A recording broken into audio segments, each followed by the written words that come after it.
जय माता दी। मेरे चैनल पर आप सभी का स्वागत है। तो आज की वीडियो में मैं एकदम सरल तरीके से माता की स्थापना कैसे करें वो मैं दिखाऊंगी। ट्रेडिशनल तरीके से मेरे यहाँ जो होता है वो मैं आपके साथ शेयर कर रही हूँ। तो यहाँ पर मैंने दीवार पर एक पेपर लगा लिया है। अगर आपकी दीवार प्लेन है तो आप उसको डायरेक्ट भी बना सकते हैं। तो यहाँ पर हमने सबसे पहले जहाँ पर चौकी माता की लगानी है वहाँ पर अच्छे से हमने पोछा लगाकर अच्छे से उसको गंगाजल के साथ साफ कर लेना है और गंगाजल छिड़क कर उस जगह पर हम माता की चौकी विराजमान करेंगे। उसके बाद हमें यहाँ पर गेरू लेना है। गेरू से हम यहाँ माता रानी का स्वरूप है वो बनाएंगे। यहाँ हमारे यहाँ पिंडली के स्वरूप में माता रानी को पूजा जाता है। तो यहाँ पर मैं इस तरीके से पिंडली के स्वरूप में उन्हें बनाऊंगी। इस तरीके से आप भी बना सकते हैं आसान तरीके से। अगर आपके पास माता रानी का जो मूर्ति है वो नहीं है तो आप इस तरीके से आराम से बना सकते हैं। और इससे भी चारों तरफ से हमने इस तरीके से गेरू से बना लेना है और अंदर की साइड भी इसको अच्छे से हम गेरू से भर देंगे। तो माता रानी पिंडली के रूप में मनाई जाती है हमारे यहाँ, तो वही मैं आपके साथ शेयर कर रही हूँ। तो इस तरीके से आप इसको बना लें। बहुत सरल तरीका है ये माता रानी की स्थापना करने का। तो उसके बाद हमें उनकी जो स्वरूप के हाथ पैर हैं वो भी बना देने, जैसे कि मैं बना रही हूँ। तो इस तरीके से दोनों हाथों में उंगलियां इस तरह से बनानी है और दोनों साइड्स इसी तरीके से हाथ आपको बनाने हैं। कहीं पर माता रानी पिंडली के रूप में पूजी जाती हैं और कहीं पर उनकी जो है मूर्ति स्थापना की जाती है। तो आप जैसे भी आप करना चाहें वो आप कर सकते हैं। मूर्ति स्थापना भी आप कर सकते हैं और इस तरीके से अगर आप करना चाहें तो इस तरीके से भी आप उनको बना सकते हैं। तो यहाँ पर मैं माड़ा गढ़ रही हूँ। तो हमारे यहाँ इनको माता रानी का माड़ा गढ़ना बोलते हैं। तो इस तरह से मैंने पैर बनाया और उनके जो वस्त्र हैं उन पर मैं थोड़ा सा डिज़ाइन बना रही हूँ। इस तरीके से आप डिज़ाइन बना सकते हैं और नहीं तो विदाउट भी ऐसे ही बना सकते हैं बिना इसके। तो इस तरीके से मेरे यहाँ ट्रेडिशनल तरीके से बनाया जाता है। तो मैं हमेशा से ही ऐसे ही बनाती आई हूँ। हमारे यहाँ ऐसे ही बनाया जाता है तो मैं वही आपके साथ साझा कर रही हूँ। तो इस तरीके से हमने माता रानी का मुकुट भी बनाना है। मुकुट बनाने के बाद देखिए अब हमारी माता रानी जो बन चुकी हैं, उसके बाद हमें उनका स्वरूप मंदिर की तरह सजाना है, जैसे कि आप देख रहे हैं। तो मैं यहाँ पर सबसे पहले लाल कपड़ा बिछाऊंगी। लाल कपड़ा माता रानी को बहुत पसंद होता है। तो यहाँ पर मैंने चौकी पर लाल वस्त्र बिछाया है। और लाल वस्त्र ज़्यादातर पूजा में इस्तेमाल किया जाता है। तो लाल जो कलर होता है बहुत शुभ होता है।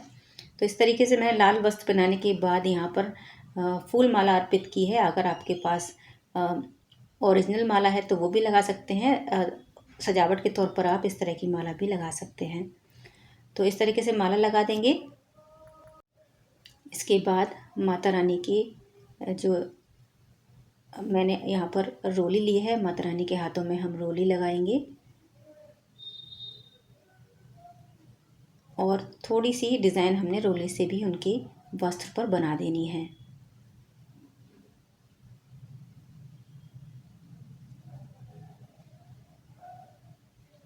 हमेशा याद रखें, पूजा में हमेशा पूजा का भाव होना चाहिए, मन शांत होना चाहिए। अब हम यहाँ पर साइड में स्वास्तिक बनाएंगे। स्वास्तिक आपको पूजा में हमेशा अवश्य ही बनाना चाहिए। तो यहाँ पर दोनों साइड में स्वास्तिक बना रही हूँ।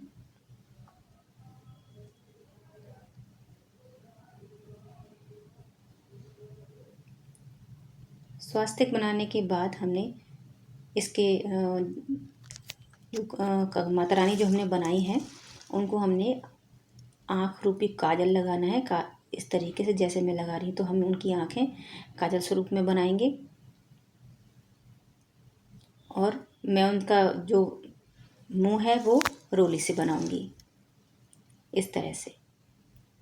अगर आपके पास रोली नहीं है तो गेरू नहीं है तो माता रानी को आप रोली से भी बना सकते हैं। कई ऐसा होता है कि कभी कभी कहीं पर जो है गेरू नहीं मिलता है तो आप ऐसे में रोली से बना सकते हैं। उसके बाद देखिए यहाँ पर मैं ले रही हूँ कुछ चावल। जो अक्षत है वो हमें चौकी पर रखने हैं। मैं भी आपको दिखाऊंगी कि चौकी पर किस तरह से रखने हैं। हमने 9 जगह चौकी पर थोड़े थोड़े अक्षत रखने हैं और उसके ऊपर हमें एक एक सुपारी भी रखनी है, क्योंकि माता के स्वरूप 9 होते हैं तो हमें 9 जगह इस तरीके से अक्षत रखने हैं, चावल रखने हैं और उसके ऊपर हमें 9 सुपारी भी रखनी है और इसको 9 दिन तक हमें हटाना नहीं है। और इस तरीके से हमने चौकी पर 9 जगह इसको रख दिया है।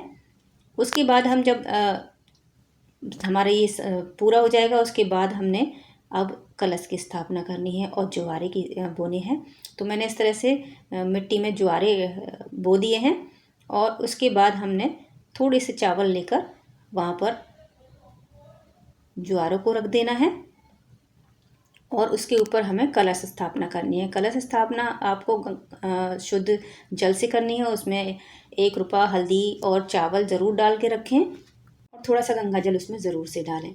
उसके ऊपर हमने सूखा नारियल लाल कपड़े में लपेट कर ज़रूर रखना है और उस पर हमें कलावा ज़रूर से बांधना है और हमें जो कलश बनाया है उस पर भी आपको कलावा बांधना है। उसके बाद हम यहाँ पर कलश के ऊपर स्वास्तिक बनाएंगे।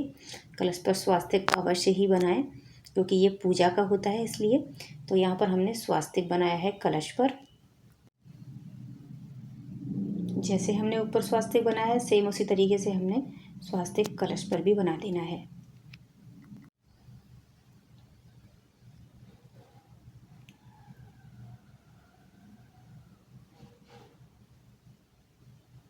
तो इस तरीके से मैंने कलश को पूरी तरह से स्वास्तिक से कवर कर दिया है, बना दिया है स्वास्तिक। आप चाहे तो स्वास्तिक हल्दी से भी बना सकते हैं।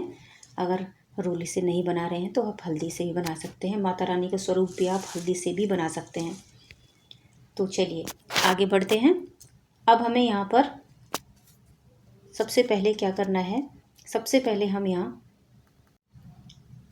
गणेश जी विराजमान करेंगे, क्योंकि सबसे पहले पूजा में गणेश जी का जो स्मरण है वो सबसे पहले किया जाता है। तो हम यहाँ पर अगर आपके पास गणेश जी हैं तो आप गणेश जी विराजमान कर सकते हैं। मेरे पास गणेश जी नहीं थे तो आप इस तरीके से मिट्टी के डेले के ऊपर कलावा लपेटकर गणेश स्वरूप आप इन्हें स्थापित कर सकते हैं।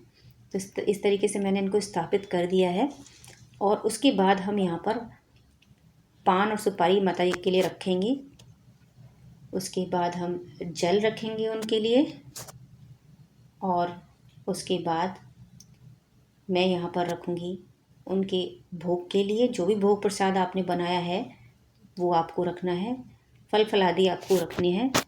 उसके बाद आपको यहाँ पर दीपक रखना है, क्योंकि हमें माता रानी की आरती दीपक से ही करनी है, दीपक प्रज्वलित करके करनी है।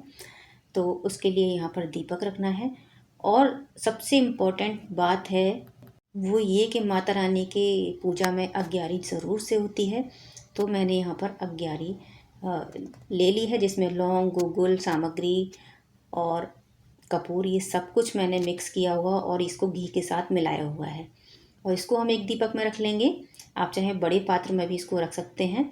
और ये हमारी सामग्री है जिससे हम माता रानी स्वरूपी अग्यारी करेंगे। और ये जो अग्यारी है घर में एकदम पॉजिटिविटी लाती है और घर की सारी नकारात्मक जो ऊर्जा है वो घर से बाहर चली जाती है, पॉजिटिविटी घर में आती है, सकारात्मक ऊर्जा घर में प्रवाहित होती है। तो यहाँ पर सबसे पहले हमने लगाना है गणेश जी को भोग लगाना है, उनको टीका करना है, प्रसाद चढ़ाना है और उनको जल अर्पित करना है। उसके बाद माता रानी को हम टीका करेंगे, अक्षत उनको ऊपर अर्पित करेंगे। फिर उसके बाद हमने उनको भोग प्रसाद लगाना है। फल फलादि जो भी आपने भोग प्रसाद बना रखा है वो आपको अर्पित करना है। उसके बाद उनकी हमने यहाँ पर करनी है